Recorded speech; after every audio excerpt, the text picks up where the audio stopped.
Welcome, my friends, to another Trust Me Bro video called Simple Mistakes That Change History Forever. I'm Draco, and I'm joined by, Bro. and let's see how these mistakes changed history forever. Crazy mistakes that changed history forever. The Titanic dismissing iceberg warnings. In the evening hours of April 14th, 1912, the Titanic was just reaching the midpoint on its voyage to New York City. And as we all know, the Titanic never made it. All of this is relatively common knowledge. But what's not commonly known is the fact that these icebergs were not out of nowhere. The Titanic's crew specifically received warnings from other ships in the area about a potentially dangerous iceberg field, and the Titanic not only received but acknowledged these warnings. However, the tragedy still happened. And the reason why is likely one of the biggest mistakes ever in maritime history. Now, let's zoom in on exactly what led up to this fateful event and the mistakes that unfortunately caused it. One thing that's important to note is that the Titanic was not alone on its voyage. It wasn't necessarily surrounded by ships, but in a roughly 250-mile radius, there was 9 other ships making the same voyage across the North Atlantic, headed in both Wow. Wow. directions, both east and west, in what is known as shipping lanes, basically imaginary roads of water. So these Bombaclat. ships that were slightly further ahead than the Titanic all made comments about a large ice field that was Watch your directly shit, ahead bro. of the Titanic. Nah, that's a funny reference. I like that. I mean, if other ships Oh, I clearly. had an IP in my balls and shit. Hey, bro, watch your shit, baby. The path of these ships, meaning that action was required to actively avoid this ice field. These communications between ships were known as the Marconi messages, and these messages gave explicit information about where these icebergs were, how large they were, and how dangerous they could potentially be to a ship. In the captain's own journal that was kept in the black box on the ship, he even wrote down that he had been seeing extremely large icebergs and that the conditions outside were ideal for ice formations. Although, with all of these notes being made, he had one note that he underlined in his journal that stated, quote, no reduction of speed, meaning that even though the captain This was do- fully aware of all of the dangerous icebergs and potential more to come, he didn't seem very concerned about them. And what's even more interesting is the plethora of theories on why the captain never slowed down, Europeans. which is an obvious question that most would ask. If you know that you're heading towards a dangerous area in the water, why would you maintain such a high speed? And one of the most popular theories is that the person running the White Star Company, the company that owned the Titanic and other ships, intentionally withheld information from the captain to ensure that he didn't slow down speeds so that the Titanic would make it to New York on time, maintaining the company's reputation. However, I'm sure That's so stupid, though. Wow. Oh my god. It ain't that serious, bro. Isn't this is a British ship, by the way? So at least Yeah. like, first of all, why New York? I get it, but just Straight why? shot. Yeah. But then again, what? Who really want to go down to Florida? And I mean, like, bro, they wanted to go to big city. I get it. They think they're all that when they're really not. Man, it was 1912, right I get. before everything garbage. Yeah. I mean, We must make a destined voyage to the big city of New York. and honestly, I feel like the ship would have sunk anyway in World War One. It would have gotten some, Yeah, yeah. yeah, But if they just heeded those warnings, or maybe even slow it down, it would have been fine. true. It was a sturdy ship. Like, it was. Yeah, I heard. Let's keep playing it. I'll talk later about after this. sure you can already see the irony. Regardless, at 11:39 p.m., the captain goes to bed and leaves his senior officers in place. And only shortly after that, one of the lookouts in the crow's nest spots a giant iceberg directly ahead. And by the time it's spotted, it's already almost too late. The ship is moving too fast, and while the ship did in its last moments slightly steer out of the way of the iceberg, this turn could have actually made things worse. Because now, the ship wasn't heading directly into the iceberg was going to be scraping along the side of the Titanic, Right. essentially ripping it apart. Over 1,500 people lost their lives, and the Titanic became a legend of tragedy. This isn't to say that if the Titanic had reduced its speed, it would have guaranteed not to sink. Although many experts believe that maintaining a high speed with such dangerous conditions approaching was definitely an oversight and a fatal mistake that likely caused the Titanic to sink. As I'm sure you already know by I was gonna say that. I heard many different theories of like, oh, that like the boiler had like the boiler room or whatever. I can't remember, or the engine room was like had exploded, and it left like a dark mark on the side of the ship where coincidentally that's where the iceberg hit, and it made it and like made the thing even worse or something. I don't know. And then someone's like, oh, and then another one was like, and then someone else was like, oh, the key to a room was locked in another room or inside the room or something. I was like, it's too many of this. If you want to support him with whatever this is supposed to be, you can. Looks like a book thing. You can scan his QR. Wait, how old is this video? Hmm, might be too late. Just might be too late. Let's see, guys. If you see a code, just don't even worry about it. Just go to the channel and go see his videos on your own. And if he has a code, then there you go. Because nine Yeah, times out of these are gonna be out of date. but it wouldn't hurt to try if you want to. So, .com/Trust Me Bro. Also linked in the description to help you find and instantly book a top-rated doctor today. Thank you, I'm not reading no book. I'm sorry. ZocDoc, for sponsoring this video.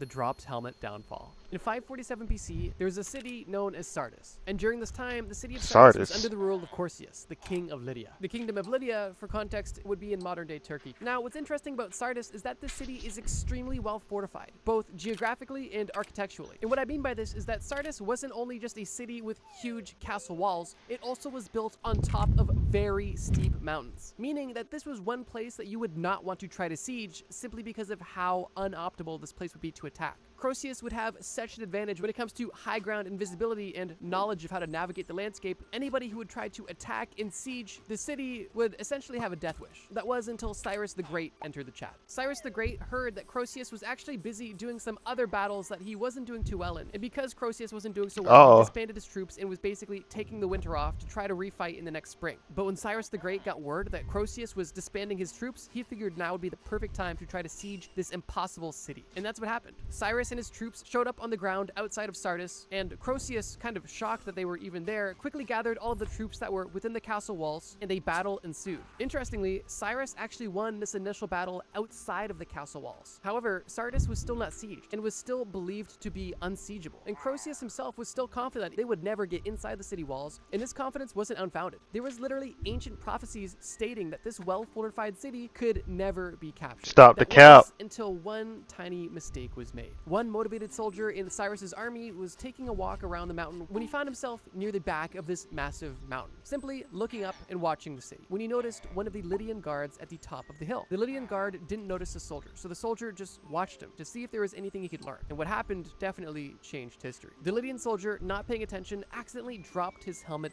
down the hill. And because he didn't know that he was being watched, he went ahead and retrieved his helmet. But as he retrieved his helmet, he inadvertently exposed the only vulnerable position of the entire city. And after this Persian soldier watched this Lydian soldier go from the city of Sardis down to gather his helmet and then back up almost effortlessly, he knew he had some crazy intel. And later that night, that same Persian soldier went back to the same location, tried to retrace the steps of that Lydian soldier that he saw, which he was able to do successfully. He shared this information with his army, and the rest is history. With their golden ticket into Sardis, Cyrus and his men laid siege to Sardis for 14 days, eventually capturing it. And it was with this siege that the Persian Empire grew stronger. And I guess it goes to show, no matter how fortified you think you are, never expose your back door. Hitler sleeping in on D-Day.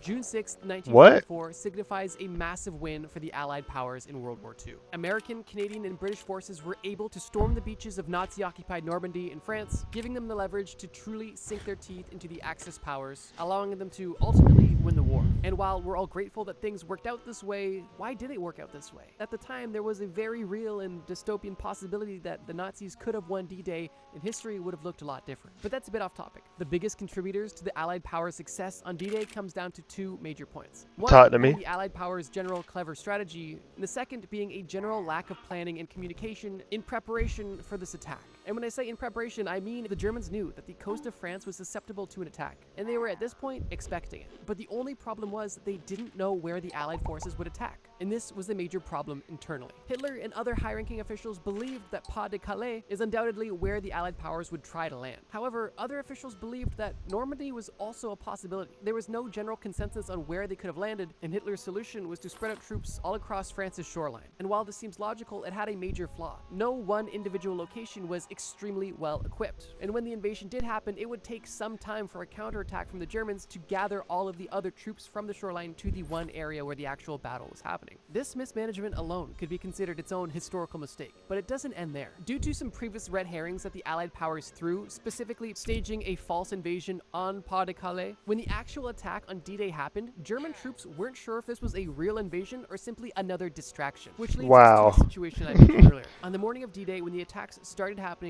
Hitler was fast asleep. It's reported that he was up late the night before watching newsreels and fell asleep around 3 a.m. Now, Wait, what? Watching newsreels? First of all, what is this picture? My man is happily asleep.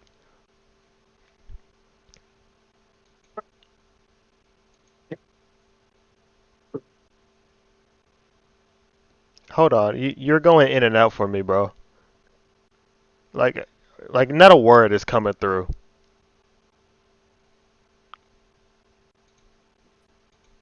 fast asleep. It's reported that he was up late the night before watching newsreels and fell asleep around 3 a.m. Now, interestingly, because the high-ranking officials did not believe that the attack on Normandy was not the major attack that they saw coming, they decided that it was not worth waking up Hitler, and they decided they would allow him to wake up and then they would figure out what to do next. However, that window from the storming of Normandy to when Hitler woke up and began to make counterattack plans, significant progress was already made by the Allied powers, leaving Germany in a really bad spot. Now, this doesn't mean that the Allied powers had no resistance. The Allied powers had to fight against extreme resistance and saw countless tragedies during this battle, with one of the biggest reasons being the Germans fought like hell because it was very well known among the high-ranking Nazi officials that if the Allied powers were able to successfully storm the beaches, they would have at that point won the war. So even though the Germans were unprepared for this battle, they still fought as hard as they could because they knew that this battle would likely be one of the last, which wasn't far from the truth. Hitler spread his troops way too thin, tried to keep too tight of a grip on the entire operation. His high-ranking officials didn't take the attack on Normandy seriously and didn't wake him up, and for that reason, Hitler slept in until 10 a.m., 3.5 hours after the massive naval and aerial bombardment started to take place on French soil. And I think it's important to note that while this was a mistake on Hitler's part, this mistake gave the Allied powers a lot of leverage, and the impact this had on history was net positive, so sometimes mistakes can be good, if they're made by bad people. This video in total could have been 10 hours long with all of the insane historical mistakes, and while I can't make a 10-hour-long video, I can make this video, and if you guys really like this video, I can make a part 2. So if you guys are interested in seeing even more, please let me know in the comments below by either commenting part 2 or even just leaving a like. Your guys' support always means a lot. And if you're new here, feel free to subscribe. We post every Friday. Let's move on.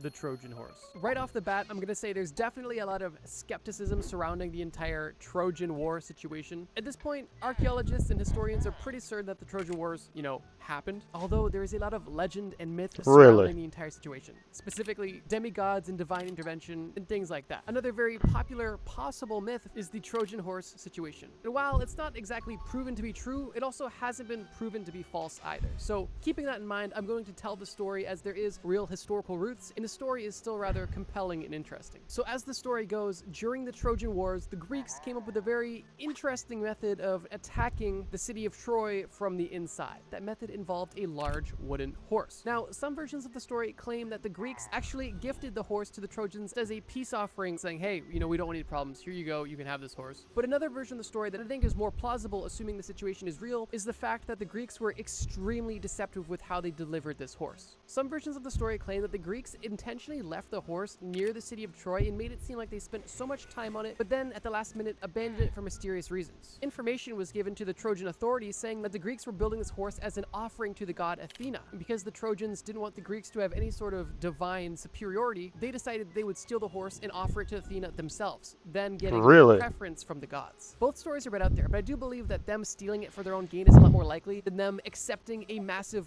questionable gift from their enemy at the time. Regardless, once this wooden horse was within Trojan walls, the hidden Greek soldiers inside waited until nightfall, slowly and quietly exited the horse and began killing the guards. They then opened the gates of Troy and allowed all hell.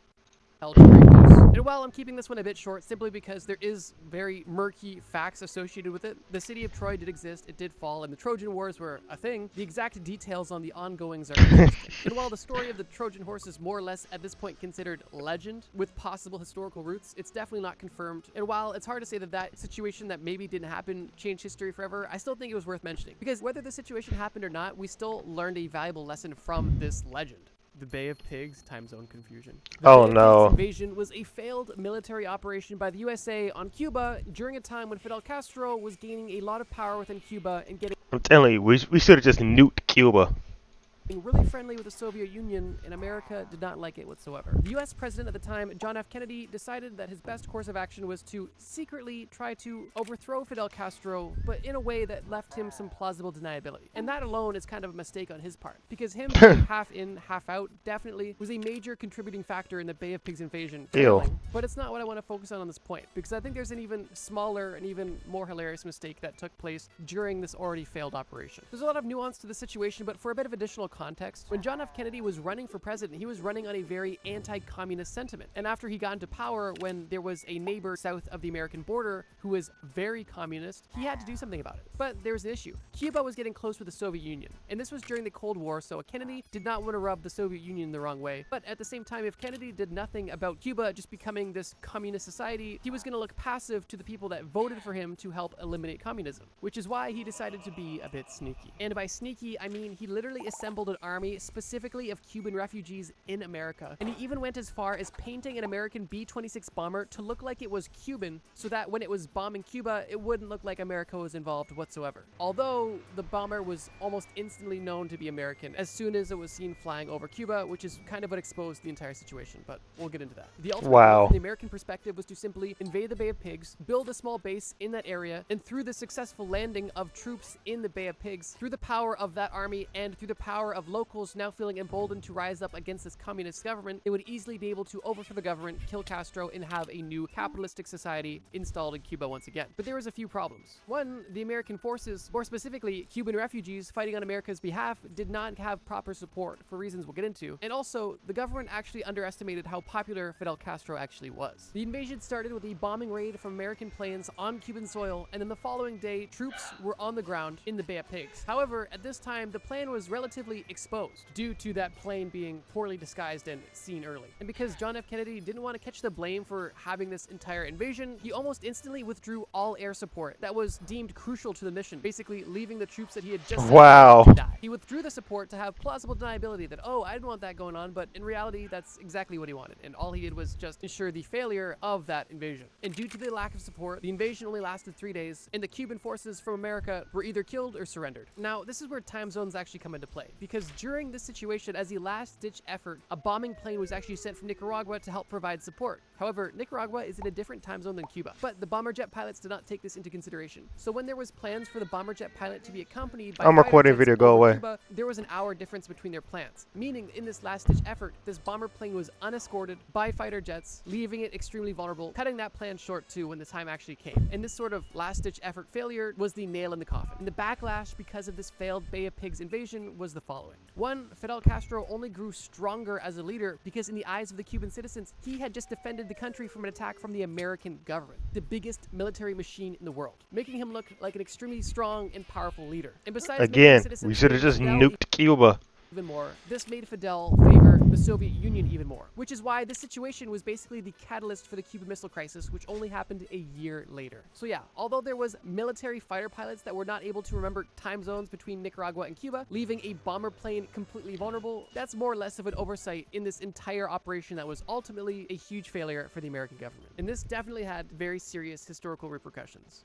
NASA ignoring Challenger warnings. In 1986, the space shuttle known as Challenger was set for an amazing mission. The shuttle had 7 bright astronauts on board, and this crew was ready for takeoff. And on 11:39 a.m., just off the coast of Florida, the Challenger spaceship took off. Things looked relatively normal until just over a minute after the launch took place, the situation turned catastrophic. The space shuttle broke apart and disintegrated 14 kilometers in the air, leaving all 7 of the astronauts dead. This failed launch was a national tragedy. However, it could have been easily prevented. You see, after this devastating launch, a huge investigation was underway, and what they eventually ended up finding was that the cause of this entire explosion was the shuttle's rubber O-rings, which may seem like a non-crucial component, component, but in this case, these components were extremely crucial because they actually sealed the rocket boosters. And if you don't have sealed boosters, then hot gases can escape, and having hot gases right next to massive fuel tanks is a recipe for disaster. And unfortunately, that's exactly what happened. Now, obviously, hindsight is always 2020, and if they had that information previously, they could That have was prevented 5 it, years but ago, they did almost have this 6. information. Months before the launch, one of the engineers on the project, Roger Boyce-Jarvis, Ugh, along with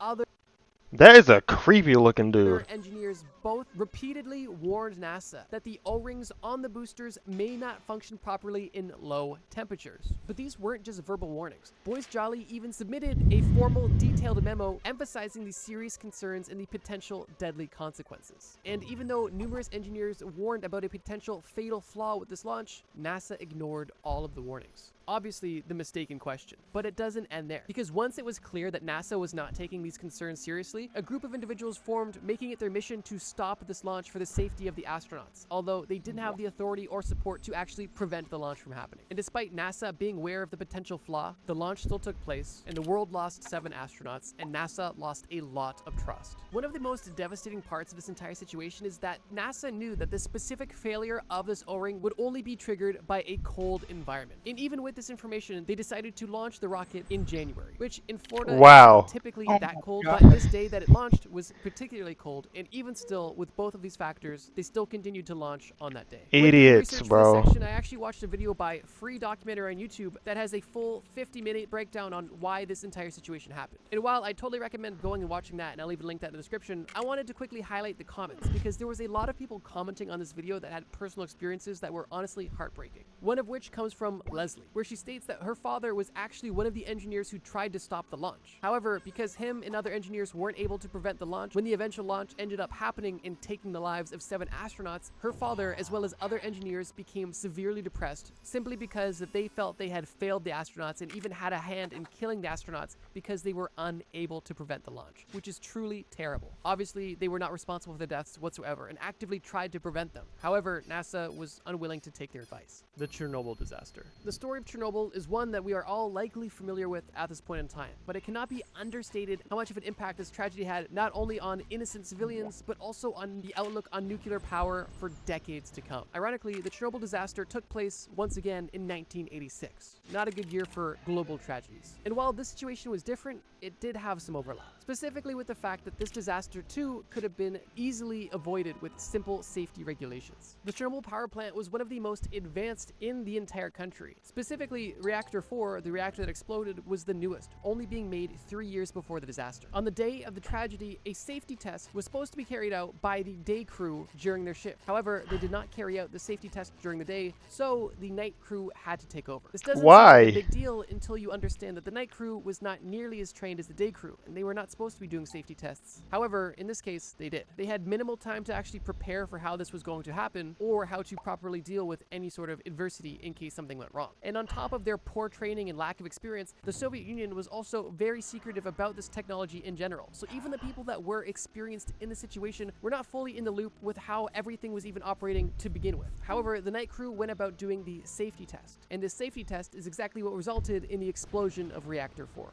Now, this isn't to say that this was the only issue that took place within Chernobyl, because at this point it is well known that Chernobyl had serious design flaws that were essentially destined to fail. And similar to the situation we What just the talked heck? about, there was people Made a working within the achievement? Chernobyl power plant that had failed. And similar to it is well known that I have no idea. Right. I don't know. I can't really get a good. Yeah.